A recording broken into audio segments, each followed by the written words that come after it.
इतिहासमै सबैभन्दा ठूलो काण्ड 1400 पोखरा क्षेत्रीय अन्तर्राष्ट्रिय विमानस्थल वाइड बडी जस्ता दशौं भ्रष्टाचारको बिर्साउने महाभ्रष्टाचारको काण्ड भन्दा अत्युक्ति नहोला। पोखरा अन्तर्राष्ट्रिय विमानस्थल बनाउन मात्रै 14 अर्ब घोटाला भएको हुन सक्छ। सार्वजनिक लेखा समितिको प्रतिवेदन प्राप्त गरेका छौं। सार्वजनिक भई नसकेको समितिको प्रतिवेदनले कर्मचारीमाथि दोष थुपारेर नेता र मन्त्री चोखो बनेका छन्। 1400 करोड केही कर्मचारी र चाइनिज ठेकेदार मिलेर झ्वाम पार्छन्, तर एउटा पनि मन्त्री वा नेताको नाम अगाडि आउँदैन।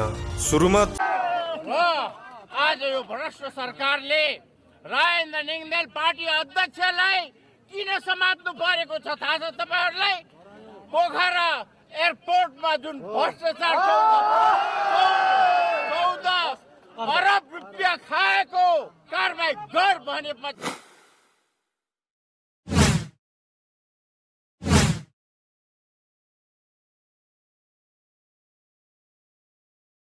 पोखरा एयरपोर्टलाई लिएर काठमाडौँ महानगरपालिकाका मेयर बालेन शाहले फेसबुकमा एउटा कविता लेख्नु भएको थियो।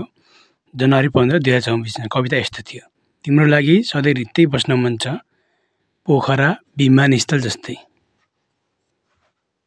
आज जस्तै सित्तै रच्न मन छ, सरकारको पूर्णविराम मन जस्तै। न त तिम्रो सहारा, न त तिम्रो सहारा, न त म उडाउँछु, न त तिम्रो सहारा, न त म उडाउँछु। तिमी ऋण जसरी मार, तिमी ऋण जसरी मार, म चीन जसरी डुबाउँछु, म चीन जसरी डुबाउँछु।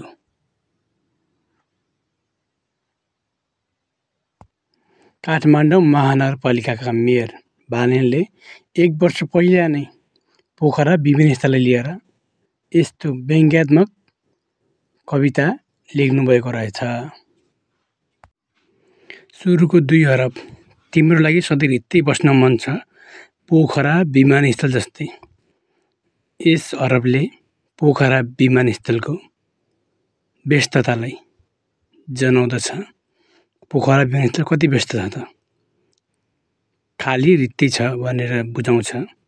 त्यसपछि 2 अरब, आज जस्तै सित्तै रच्न मन छ, सरकारको पूर्णविराम मन जस्तै। यसमा सरकारको आलोचना देख्न सकिन्छ। त्यसपछि न त तिम्रो सहारा, न त म उडाउँछु। यो पोखरा विमानस्थलमा सञ्चालन हुनुपर्ने प्लेन समयमा सञ्चालन नभएको बताउँदछ। लास्टको तिमी ऋण जसरी मार, म चीन जसरी डुबाउँछु। यसमा चाहिँ भ्रष्टाचारको विरोध गरिएको छ।